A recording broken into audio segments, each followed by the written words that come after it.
Hello student, good morning. मैं doctor Gopal Sharma, Poddar group of education Lili Laxmangarh की इस ई क्लासेस में एक बार पुनः आपका हार्दिक स्वागत करता हूं, हार्दिक अभिनंदन करता हूं। आज हम पुनः बीए बीएड की फाइनल ईयर की क्लास में एक किताब चलती है, सेकंड पेपर है, वह इंटरनेशनल रिलेशंस यानी अंतर्राष्ट्रीय संबंध। आज हम अंतर्राष्ट्रीय संबंधों की बात करेंगे। अंतर्राष्ट्रीय संबंधों को समझने के लिए सबसे पहले यह जरूरी है कि अंतर्राष्ट्रीय संबंधों की सामान्य जानकारी प्राप्त की जाए, एक तरह से इंट्रोडक्शन क्लास ली जाए पहले। तो सामान्य जानकारी यानी शब्दावली अगर एक बार हमारे समझ में आ गई तो ये पूरी किताब हमारे लिए बहुत आसान हो जाती है। बहुत सारे ऐसे शब्दावली हैं जो पूरे किताब में हर चैप्टर में वो घूमते रहते हैं। अगर इस किताब को स्टार्ट करने से पहले ही अगर हम वो शब्दावली समझ लें तो पूरी किताब के हर चैप्टर, हर घटना हमारे लिए बहुत आसान होगी।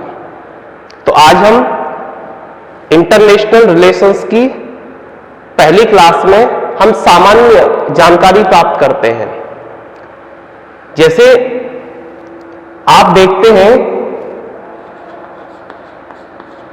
अंतर्राष्ट्रीय राजनीति,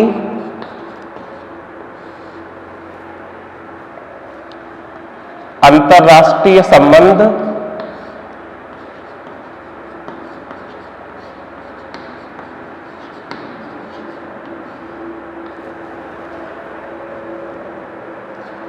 विश्व राजनीति,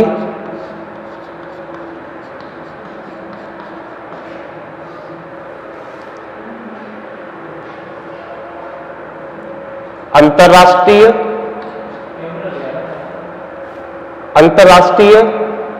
मामले यानी इंटरनेशनल रिलेशंस के लिए हमें 4 शब्दावली मिलती हैं, लेकिन इन शब्दावलियों के अर्थ स्पष्ट करना बहुत जरूरी है। जैसे कि अंतर्राष्ट्रीय राजनीति एक संकीर्ण अवधारणा है, संकीर्ण अवधारणा। अंतर्राष्ट्रीय संबंध एक विस्तृत अवधारणा है, विस्तृत अवधारणा।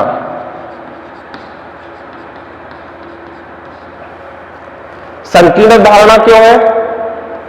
इसमें विभिन्न देशों के केवल राजनीतिक घटनाओं का अध्ययन किया जाता है। जैसे विभिन्न देशों में उपनिवेशवाद की समाप्ति हो, साम्राज्यवाद समाप्त हो, नई अंतर्राष्ट्रीय अर्थव्यवस्था की सबके द्वारा मांग की जाए, अंतर्राष्ट्रीय संगठनों को मजबूत किया जाए, ग्लोबल क्राइसिस जो होते हैं उनसे कैसे निपटा जाए। तो ये सारी चीजों का अध्ययन करता है ये, यानी विभिन्न देशों की केवल राजनीतिक व्यवस्थाओं का अध्ययन करने का ये संकीर्ण है। इसके विपरीत अंतर्राष्ट्रीय संबंध एक विस्तृत अवधारणा है। यह राजनीतिक घटनाओं के साथ साथ यह केवल राजनीतिक घटनाओं का अध्ययन करता है, राजनीतिक घटनाएं। अंतर्राष्ट्रीय संबंधों में विभिन्न देशों की राजनीतिक घटनाओं के साथ साथ उसके आर्थिक, सामाजिक, राजनीतिक, सांस्कृतिक, पर्यटन, तकनीकी, शैक्षिक और इस तरह की समस्याओं का अध्ययन अंतर्राष्ट्रीय संबंधों में किया जाता है। तो यह विस्तृत अवधारणा है। यह एक वर्णनात्मक विषय है, वर्णनात्मक विषय। यह विश्लेषणात्मक विषय है, विश्लेषणात्मक विषय।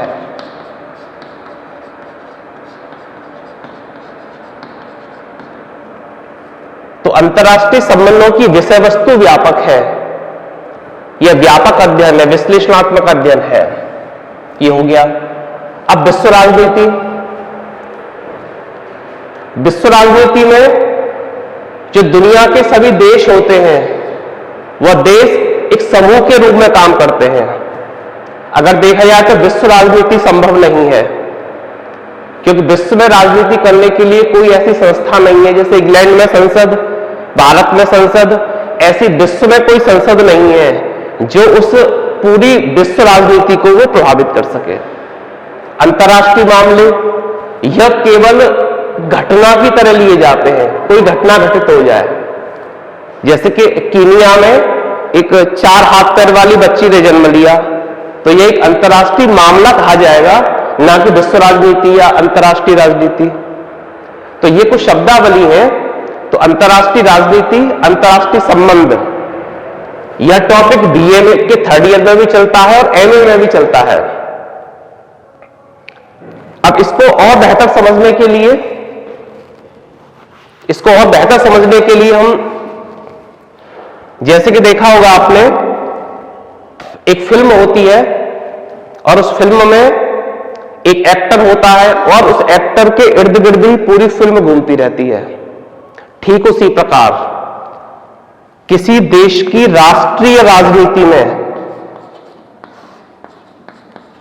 किसी देश की राष्ट्रीय राजनीति के एक्टर कौन है? एक्टर है राजनीतिक दल, पॉलिटिकल पार्टीज, विभिन्न प्रकार के प्रेशर ग्रुप्स, समूह, तो यही तो राजनीति करते हैं। तो राष्ट्रीय राजनीति के एक्टर है राजनीतिक दल, समूह। अब अंतर्राष्ट्रीय राजनीति, अंतर्राष्ट्रीय राजनीति के एक्टर कौन है?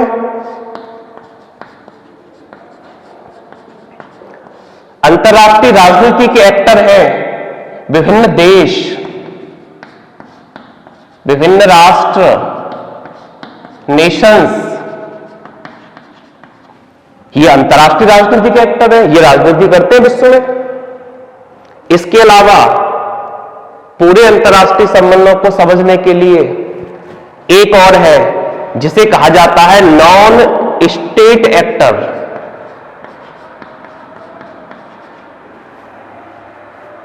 ये स्वयं राज्य नहीं है, स्वयं देश नहीं है, लेकिन फिर भी विश्व में राजनीति करते हैं। जैसे कि बहुत सारे हैं, यूएनओ है, सार्क है, आसियान है, G24 है, G77 है, D8 है, G8 है, NAFTA, SAFTA, NATO, Warsaw Pact, BRICS, तमाम तरह के अंतर्राष्ट्रीय संगठन हैं। इसके अलावा विभिन्न प्रकार के धार्मिक संगठन, बहुराष्ट्रीय निगम, राष्ट्रीय, अंतर्राष्ट्रीय अनेक प्रकार की संस्थाएं, ये सब किसी न किसी रूप में राजनीति करते हैं और विश्व राजनीति को प्रभावित करते हैं। तो यूएनओ, शॉर्ट में लिखते हैं SAARC, ASEAN, G4, D8, BRICS, G77, तमाम तरह के अनगिनत अंतर्राष्ट्रीय संगठन बने हुए हैं। अब आप ये कहेंगे कि अंतर्राष्ट्रीय संगठन बनते क्यों हैं?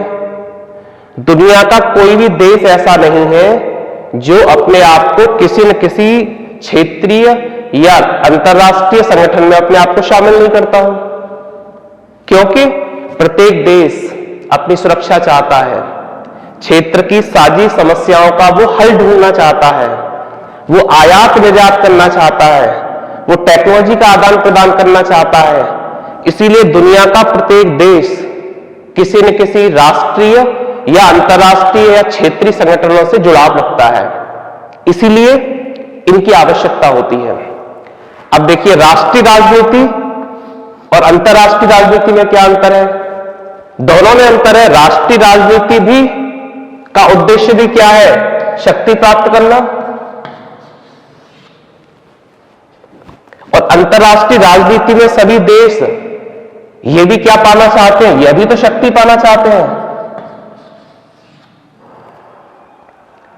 तो कह सकते हैं हम, how get the power, how maintain the power, how increase the power is the base of national politics and international politics. यानी शक्ति प्राप्त करना, और प्राप्त हो जाए तो उसको मेंटेन करना, और मेंटेन हो जाए तो शक्ति का इंक्रीज करना, विस्तार करना, यही राष्ट्रीय राजनीति का उद्देश्य है, यही अंतर्राष्ट्रीय राजनीति का उद्देश्य है। लेकिन राष्ट्रीय राजनीति में राष्ट्रीय कानून ज्यादा इंपॉर्टेंट रोल प्ले करते हैं, अंतर्राष्ट्रीय राजनीति में अंतर्राष्ट्रीय कानून ज्यादा रोल प्ले करते हैं। अगर हम ये कहें कि राष्ट्रीय कानून ज्यादा महत्वपूर्ण होते हैं अंतर्राष्ट्रीय कानून, तो राष्ट्रीय कानून ज्यादा महत्वपूर्ण होते हैं। राष्ट्रीय कानून उस देश की संप्रभु शक्ति के द्वारा बनाए जाते हैं, और अंतर्राष्ट्रीय कानून बनाने के लिए कोई भारत की संसद या इंग्लैंड की पार्लियामेंट जैसी कोई विश्व संसद तो है नहीं।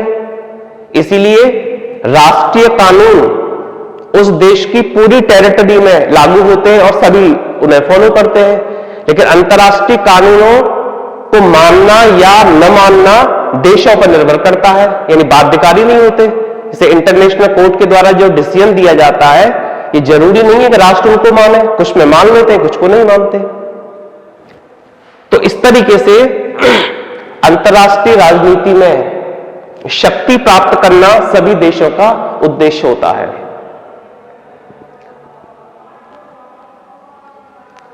इसके अलावा एक शब्दावली आप और देखते हैं,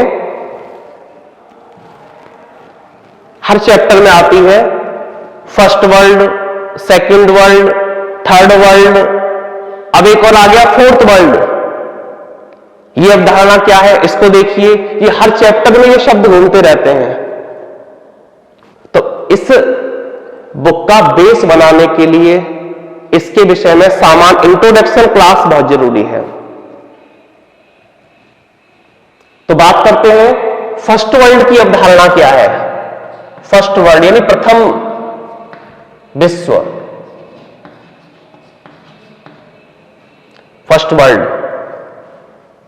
में यूरोप और अमेरिका, यूरोप और अमेरिका के सभी देश जो आते हैं, और तब आते हैं प्रथम विश्व युद्ध से पहले, प्रथम विश्व युद्ध से पहले,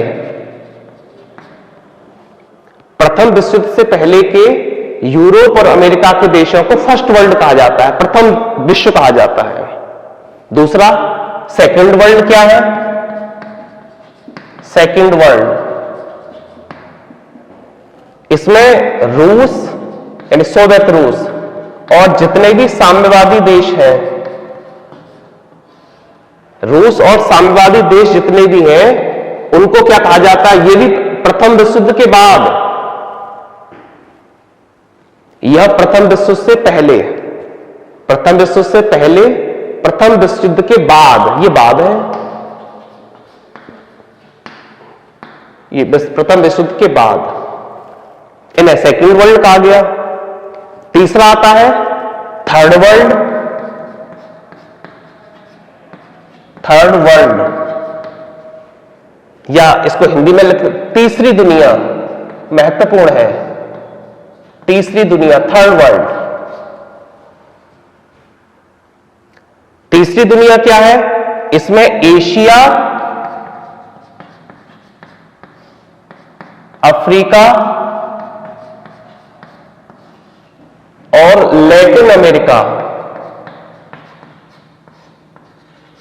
इसमें लैटिन अमेरिका के देश शामिल हैं, और ऐसा माना जाता है इसमें करीब 135 देश आते हैं, एशिया, अफ्रीका और लैटिन अमेरिका में। यहां रोचक तथ्य यह है कि कि लैटिन अमेरिका में केवल एक देश आता है जिसका नाम है हैती, हैती देश आता है। अफ्रीका के करीब 33 देश आते हैं इसमें, और शेष जितने भी है वो एशिया के कंट्रीज आते हैं।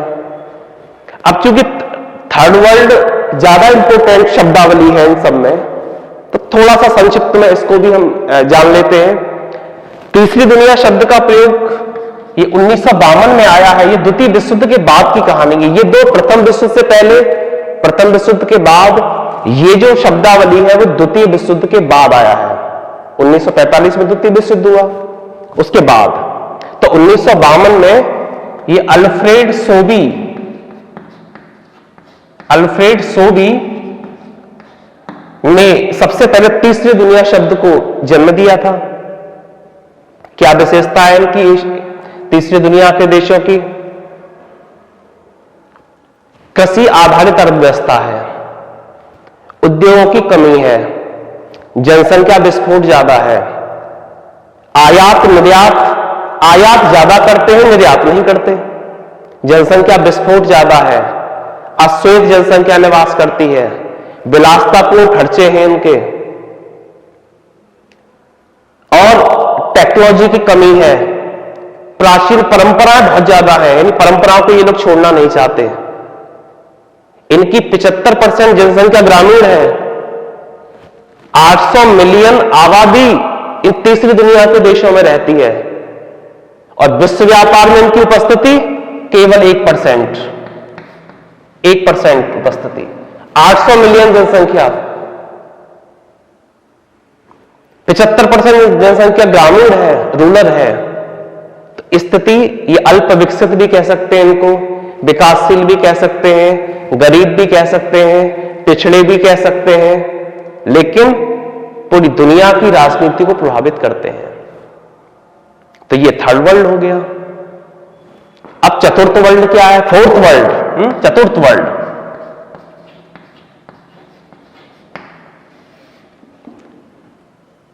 द्वितीय विश्व युद्ध के बाद जो तेल उत्पादक और निर्यातक देश हैं, इन्होंने अपने आप को ओपेक संगठन में यूनाइट कर रखा है। ओपेक संगठन बना रखा है इन्होंने, तेल उत्पादक और निर्यातक देशों का संगठन। इसमें 14 देश हैं, जिसमें Indonesia, Venezuela, Iran, Iraq, Kuwait, Congo, इस तरह के 14 देशों ने अपने आप को यूनाइट किया है। ये पेट्रो पॉलिटिक्स करते हैं। क्या करते हैं? Petro politics. ये चाहते हैं कि हमारा जो तेल है उसकी उचित कीमत मिले, हमें केवल उत्पादन करने वाला देश न समझा जाए, एरिया न समझा जाए, हमारे इस कच्चे तेल की वाजिब कीमत पूरी दुनिया हमको प्रदान करे, हमें भी अंतर्राष्ट्रीय मंचों पर महत्व मिले। तो इस तरीके से ये अवधारणाएं हैं, ये हर चैप्टर में ये शब्दावली देखने को मिलती है। ऐसे ही एक होता है उत्तर दक्षिण संवाद। उत्तर दक्षिण संवाद क्या है? ये उत्तर दक्षिण, साउथ। उत्तर में आते हैं विकसित देश, और दक्षिण में आते हैं विकासशील देश। इन्हें अविकसित भी कह सकते हैं, अविकसित देश कह सकते हैं इनको। इनकी अर्थव्यवस्था क्या है? औद्योगिक अर्थव्यवस्था है इनके पास। इनके पास कृषि प्रधान अर्थव्यवस्था है। जैसे विकसित देशों में, उत्तर के देशों में America, Britain, Canada, France, Japan, ये सब विकसित देशों में आते हैं। विकासशील देशों में से सब आते हैं, जो बांग्लादेश है, भारत है। भारत तो अब विकासशील देशों की श्रेणी से ऊपर जा चुका है। तो ये कृषि प्रधान अर्थव्यवस्था है। ये निर्यात ज्यादा करते हैं, प्रोडक्शन ज्यादा करते हैं। ये आयात पर ज्यादा डिपेंड रहते हैं। ये उत्तर दक्षिण संवाद है। तो ये सभी देश यानी विकासशील देश हमेशा संयुक्त राष्ट्र संघ की महासभा से ये मांग करते रहते हैं कि विकसित और विकासशील देशों के बीच विभिन्न समय समय पर विभिन्न प्लेटफॉर्म पर बातचीत होती रहनी चाहिए, यानी संवाद, डायलॉग्स कायम रहना चाहिए, ताकि सारी इन देशों की समस्याओं का भी समाधान हो सके, इनकी विकसित प्रौद्योगिकी का लाभ इन देशों को भी प्राप्त हो सके। तो उत्तर दक्षिण संवाद, एक आता है दक्षिण दक्षिण संवाद, दक्षिण दक्षिण संवाद। इसमें क्या विकासशील देश है, यानी विकासशील देश और विकासशील देशों के बीच में भी तो बातचीत होती रहनी चाहिए।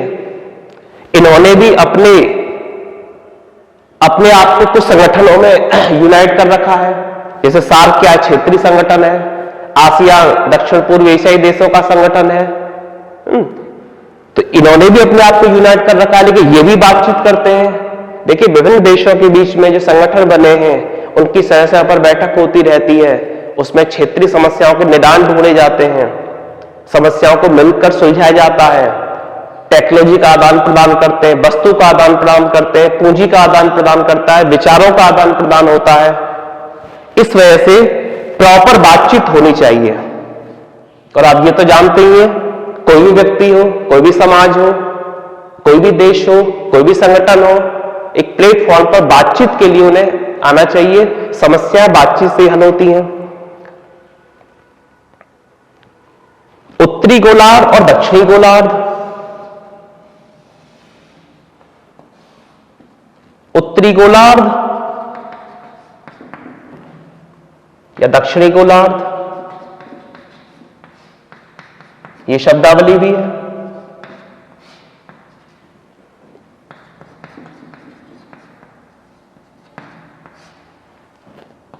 उत्तरी गोलार्ध में वही विकसित देश, कनाडा, अमेरिका, फ्रांस, रूस, इंग्लैंड। दक्षिणी गोलार्ध में यही विकसित देश है सब।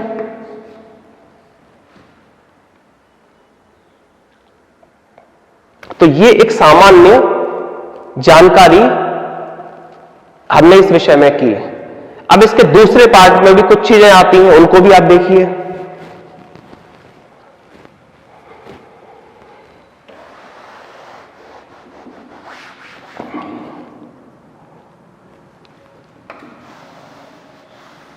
जैसा कि आप जानते हैं कि 1914 में प्रथम विश्व युद्ध प्रारंभ हुआ, 1918 तक चला। 1918 के बाद ये युद्ध जो चला था, प्रथम विश्व युद्ध, वो धुरी राष्ट्र और मित्र राष्ट्रों के बीच में चला था। उसके बाद 1918 में यह युद्ध समाप्त हो गया। 1918 में प्रथम विश्व युद्ध समाप्त हो गया। उसके बाद 1919 में एक संस्था बनी भविष्य में युद्धों को रोकने के लिए और शांति स्थापित करने के लिए। उस संस्था का नाम था लीग ऑफ नेशंस, राष्ट्र संघ। लेकिन यह राष्ट्र संघ एक कमजोर निकाय साबित हुआ, और क्योंकि इसमें अमेरिका शामिल नहीं था, इसके द्वारा दिए गए निर्णय राष्ट्रों पर बाध्यकारी नहीं थे, यह छुटपुट घटनाओं को भी नहीं रोक पाया, और परिणाम स्वरूप द्वितीय विश्व युद्ध स्टार्ट हो गया।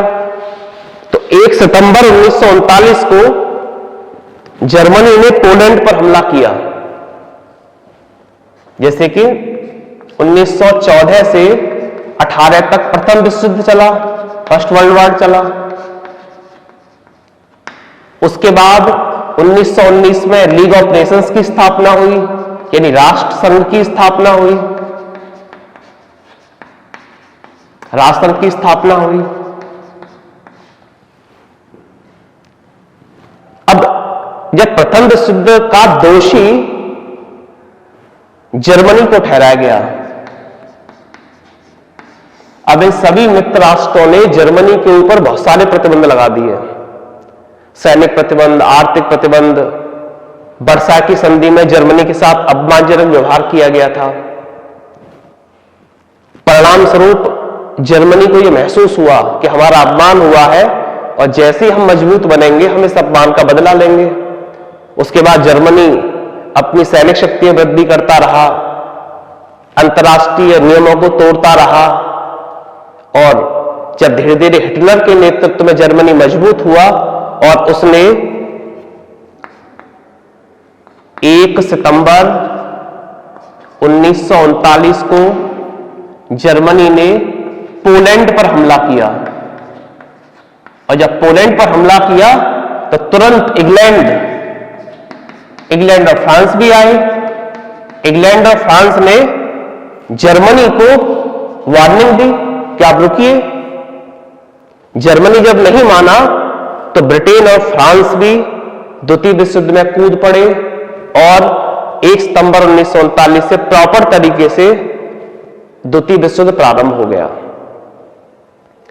अमेरिका प्रारंभ में द्वितीय विश्व युद्ध में शामिल नहीं था।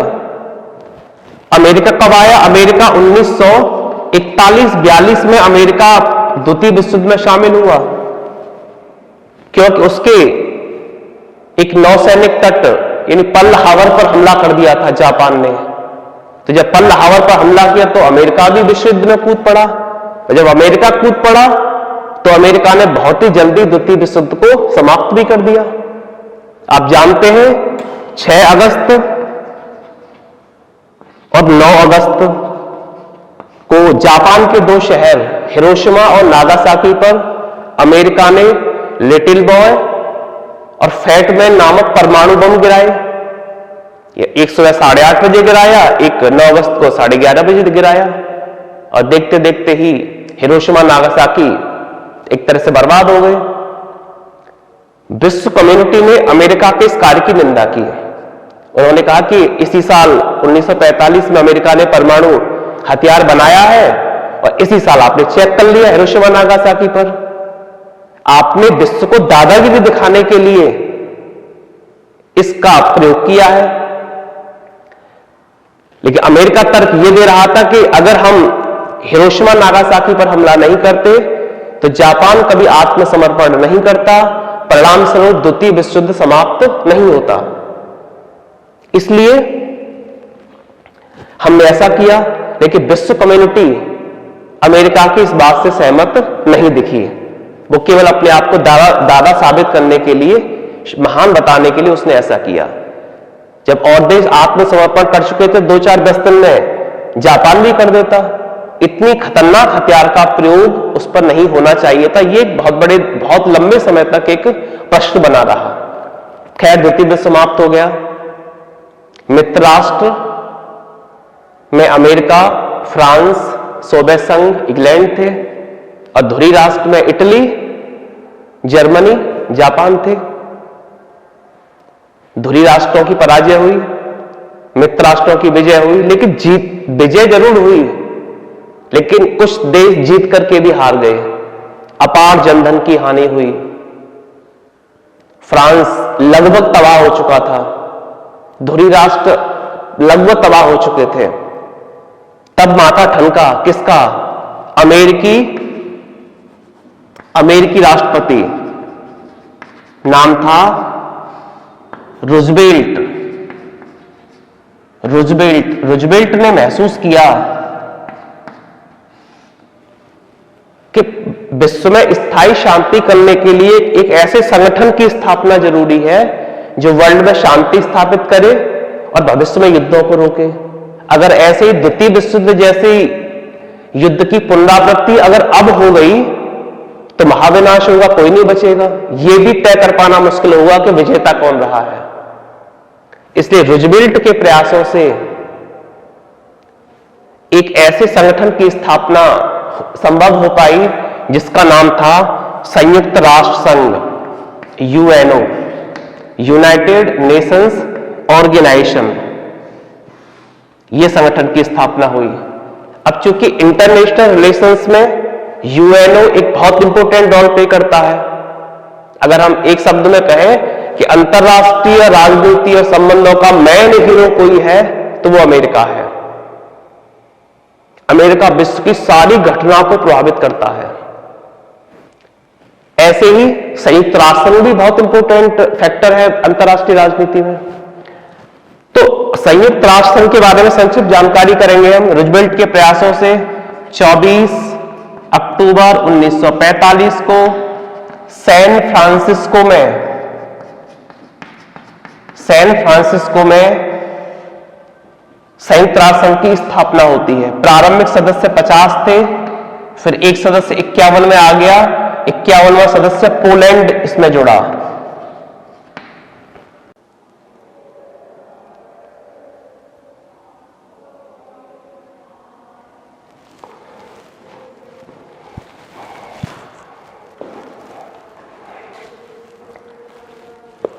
यस, तो मैं बता रहा था दूसरा अंग सुरक्षा परिषद है। सुरक्षा परिषद में कुल 15 सदस्य होते हैं, 5 स्थायी और 10 अस्थायी सदस्य होते हैं। 5 अस्थायी सदस्यों में अमेरिका, इंग्लैंड, फ्रांस, रूस और चीन, इनको वीटो पावर मिली हुई है, विशेषाधिकार की शक्ति मिली हुई है। वीटो पावर क्या है? अगर विश्व में कोई प्रस्ताव पारित होना है तो उन 5 में से 5 की सहमति होना आवश्यक है। अगर उसमें एक भी विड्रॉ कर देता है, एक भी समर्थन नहीं करता है, तो वीटो पावर का यूज करना उसका माना जाता है। सबसे ज्यादा वीटो पावर का यूज सोवियत संघ ने किया है। सोवियत संघ ने किया है करीब 112 बार। अमेरिका ने करीब 80 बार इसका प्रयोग किया है। चीन ने सबसे कम किया है, 11 बार इसका प्रयोग किया है। तो सबसे ज्यादा सोवियत संघ ने इसका प्रयोग किया है। फ्रांस ने करीब 35 बार इसका यूज किया है। तो 5 स्थायी सदस्य, 10 अस्थायी सदस्य हैं। 10 अस्थायी सदस्यों की नियुक्ति महासभा के द्वारा की जाती है। ये बारी बारी से इसमें मौका मिलता है सबको, ABCD सीक्वेंस के हिसाब से जो देश आता है उनको सुरक्षा परिषद में अस्थायी सदस्यता मिलती है 2 वर्ष के लिए। भारत 1945 से लेकर 2020 तक करीब 8 बार सुरक्षा परिषद का अस्थायी सदस्य बन चुका है। लेकिन सुरक्षा परिषद में स्थायी सदस्य की मांग भारत की लगातार जारी है। तीसरा सामाजिक आर्थिक परिषद, इसमें 54 सदस्य हैं। सामाजिक आर्थिक परिषद का मुख्य प्रयोजन यह है, ये मानता है कि विश्व की जो समस्याएं हैं वो केवल राजनीतिक समस्या नहीं है। विश्व की समस्या सामाजिक कारणों से भी है और आर्थिक कारणों से भी है। उसके लिए ये परिषद काम करती है। न्यास परिषद, अगर इन सभी अंगों में बात की जाए तो इसका महत्व कम होने लगा है। यह सबसे कह सकते हैं महत्वहीन निकाय साबित हो गया है। अब इसका कोई रोल नहीं है। जैसे दुनिया के बहुत सारे देश गुलाम थे, अधीन थे, अब उपनिवेश समाप्त हो चुके हैं, तो अब इस संस्था का कोई इतना इंपॉर्टेंट रोल नहीं रह गया है। अंतर्राष्ट्रीय न्यायालय,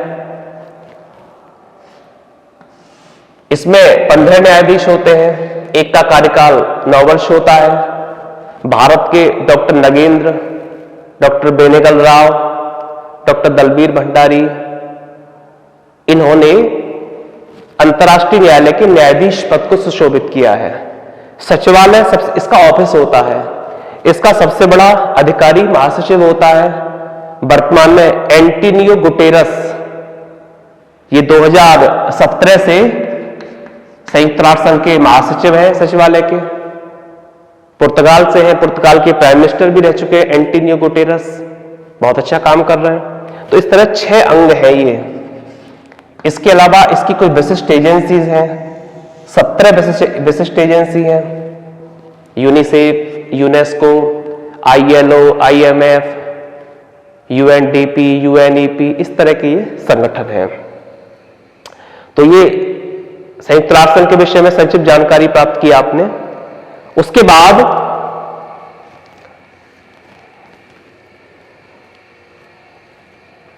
तो ये कहानी 1945 तक आप पढ़ चुके हैं। यानी इंटरनेशनल रिलेशंस में हम आपको जो बता रहे हैं इंट्रोडक्शन क्लास में, हम उसमें 1945 तक पहुंच चुके हैं। अब 1945 के बाद अंतर्राष्ट्रीय राजनीति में क्या चेंजेज आया, किस तरीके से वो बदली, संक्षिप्त में उसकी जानकारी करते हैं।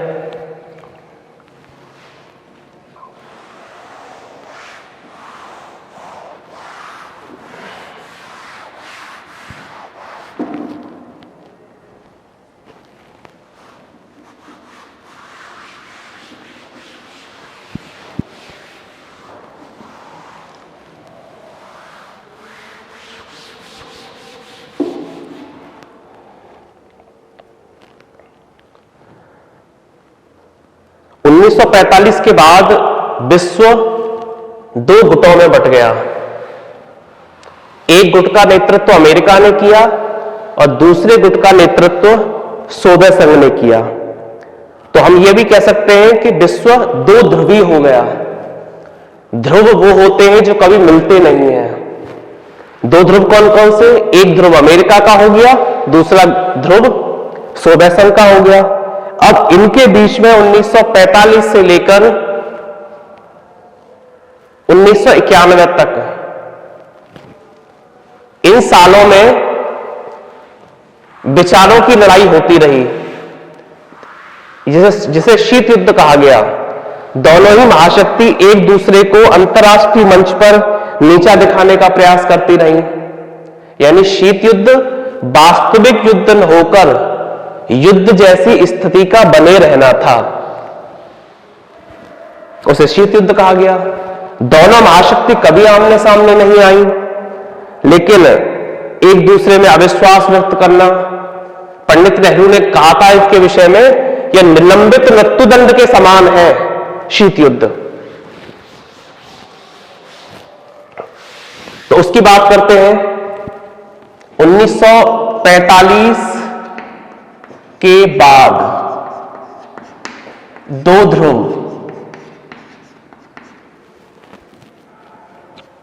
या दो ध्रुव कह सकते हैं या दो गुट कह सकते हैं, ठीक है। एक गुट, इसको कह सकते हैं साम्यवादी गुट,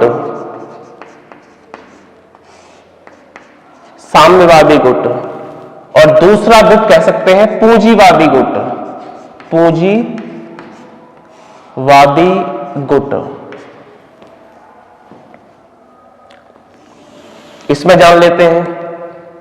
साम्यवादी गुट का नेतृत्व किया सोवियत संघ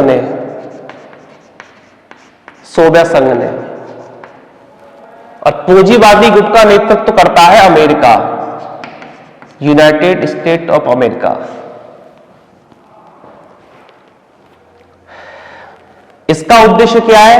साम्यवादी व्यवस्था का प्रसार करना। साम्यवाद क्या होता है? आर्थिक गतिविधियों पर सरकार का नियंत्रण, यानी टोटल सरकारी अर्थव्यवस्था। पूंजीवादी अर्थव्यवस्था का मतलब होता है कि निजी क्षेत्र को बढ़ावा देना, यानी निजी क्षेत्र को ज्यादा बढ़ावा देना, सरकारी क्षेत्र को न्यून करना। इस गुट को पूर्वी गुट भी कहा गया, पूर्वी गुट। इसको पश्चिमी गुट भी कहा गया, इसे पश्चिमी गुट कहा गया। आधी दुनिया सोवियत संघ के साथ आ गई 1945 के बाद, और आधी दुनिया इधर चली गई। विश्व दो भागों में बंट गया। और जब विश्व दो भागों में बंट जाता है, भाई ये भी ताकतवर था सोवियत संघ अपने आप में, अमेरिका भी ताकतवर था। द्वितीय विश्व युद्ध के बाद तो अमेरिका की शक्ति में बहुत ज्यादा वृद्धि हुई। अमेरिका ने पैसा दिया था कई राष्ट्रों को युद्ध लड़ने के लिए। युद्ध के बाद यह देश की स्थिति खराब हो गई और ये अमेरिका का पैसा नहीं चुका पाए, अमेरिका दादा की भूमिका निभाने लगा। तो इसको पश्चिमी गुट कहा गया, इसे पूर्वी गुट कहा गया। अब दोनों शक्ति बढ़ाने लगे। इन दोनों के बीच में शीत युद्ध का वातावरण बन गया, शीत युद्ध का वातावरण, कोल्ड वार। कोल्ड वार जाड़ों में लड़ा जाने वाला युद्ध नहीं है। कोल्ड वार का मतलब है विचारों की लड़ाई, अंतर्राष्ट्रीय मंच पर एक दूसरे को नीचा दिखाने का प्रयास, वैचारिक अविश्वास, वास्तविक युद्ध न होकर युद्ध जैसे हालातों का बने रहना। इससे जब दो महाशक्ति तनाव में है, आमने सामने है, तो विश्व में और देशों को परेशानी होने लगी, डरने लगे, शस्त्रीकरण की होड़ मच गई, यूएनओ कमजोर होने लगा। जब दो महाशक्ति लड़ने को आतुर बैठे हो, तो यूएनओ जो विकास के काम करता है, शांति की बात करता है, वो भी असहाय नजर आने लगा। तो इस तरीके से अमेरिका ने 4 अप्रैल 1949 को एक संगठन की स्थापना की जिसका नाम था NATO, North Atlantic Treaty Organisation, NATO, यह क्या था? सैनिक संगठन था। वर्तमान में 30 देश हैं इसके सदस्य नाटो में। अब शक्ति संतुलन इसके पक्ष में टूट गया, यानी अमेरिका ताकतवर बनने लगा। अब यह भी पीछे नहीं रहने वाला था। इसने 1955 में एक ऐसे सैनिक संगठन बना लिया जिसका नाम था वारसा पैक्ट। इसने वारसा पैक्ट कर लिया। अब शक्ति संतुलन फिर बराबर हो गया है, ऐसे हो गया पेंडुलम की तरह बराबर हो गया। और जब शक्ति संतुलन बराबर रहता है तो लड़ाई नहीं होती। एक के पास लाठी हो, एक के पास बंदूक हो, लड़ाई हो जाएगी। एक ने हत्था हो, एक के पास लाठी हो, लड़ाई होगी निश्चित तौर पर। लेकिन दोनों के पास लाठी है, लड़ाई नहीं होगी। दोनों के पास बंदूक है, लड़ाई नहीं होगी। तो शक्ति संतुलन फिर पक्ष में आ गया। तो दोनों महाशक्तियों के बीच में 1945 से लेकर के और 1991 तक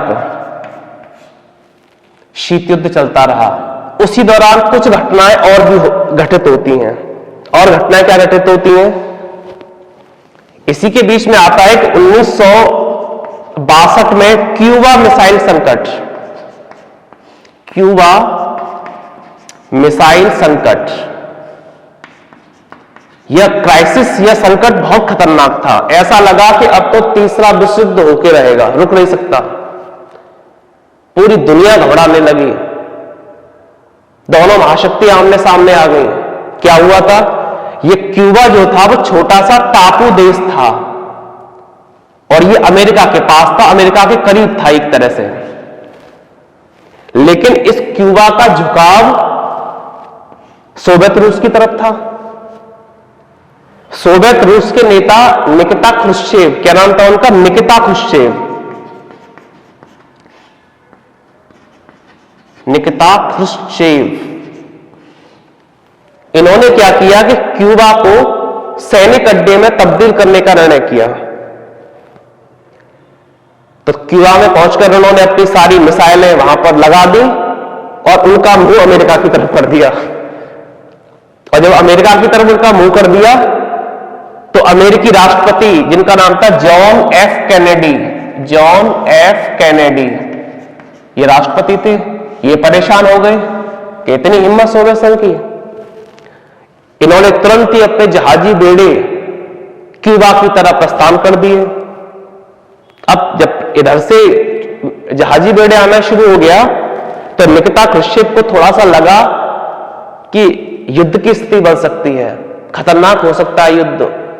कोई ये तय नहीं कर पाएगा कि जीत किसकी हुई है, क्योंकि दोनों के पास ही परमाणु हथियार थे। 1945 में अमेरिका ने परमाणु हथियार बना लिए।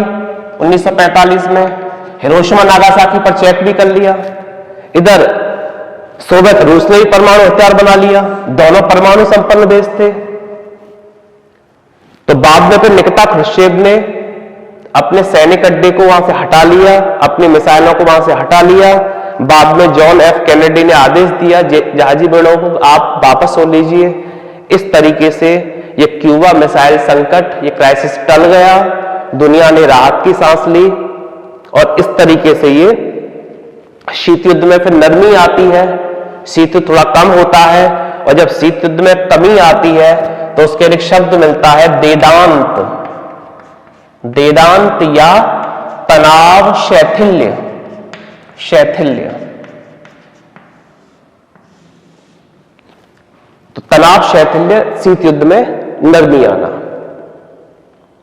इसी दौरान एक घटना और घटित होती है। इसी दौरान एक घटना और घटित होती है। एक शब्द आपने सुना होगा, नवोदित देश, नवोदित देश। ये नवोदित देश कौन होते हैं? नवोदित देश वो होते हैं जो द्वितीय विश्व युद्ध के बाद औपनिवेशिक शक्तियों से मुक्त हुए, आजाद हुए हैं। जैसे भारत 1947 में आजाद हुआ, श्रीलंका 1948 में आजाद हुआ, 1960 में अफ्रीका के करीब 70 17 देशों को 17 देशों को आजादी मिली। तो ये सब कौन थे? ये नवोदित देश थे। अब इनके सामने विकल्प क्या था? इनके सामने विकल्प ये था कि या तो वो साम्यवादी गुट में शामिल हो सोवियत संघ के साथ, या फिर वो अमेरिका के साथ पूंजीवादी गुट में शामिल हो। तो नवोदित देशों को इन दोनों गुटों से अलग रखते हुए अपनी स्वतंत्र विदेश नीति बनाने के लिए कुछ नेताओं ने पहल की। उसमें नेता कौन थे? भारत से पंडित नेहरू, भारत से पंडित नेहरू, मिस्र के राष्ट्रपति नासिर थे, यूगोस्लाविया के राष्ट्रपति मार्शल टीटो थे, मार्शल टीटो। इन तीनों ने पहल की कि भाई हम ऐसा करते हैं कि हम न तो साम्यवादी गुट में शामिल होंगे न पूंजीवादी गुट में शामिल होंगे, हम तो अलग रहेंगे सबसे और स्वतंत्र विदेश नीति का पालन करेंगे। हम इससे भी हेल्प लेंगे, हम इस गुट से भी हेल्प लेंगे आवश्यकता पड़ने पर। तब इन्होंने क्या किया? तब ये 1955 में बॉडुंग सम्मेलन में मिलते हैं। बॉडुंग इंडोनेशिया में है। ये बॉडुंग सम्मेलन में मिलते हैं और वहां पर एक संगठन की स्थापना की इसमें इन्होंने, जिसे नाम कहा जाता है नॉन अलाइनमेंट मूवमेंट, यानी गुट निरपेक्ष आंदोलन। गुट निरपेक्ष आंदोलन। इसका उद्देश्य कि हम दोनों गुटों में से किसी गुट में शामिल नहीं होंगे, स्वतंत्र विदेश नीति अपनाएंगे। तभी 1961 में बेलग्रेड सम्मेलन होता है।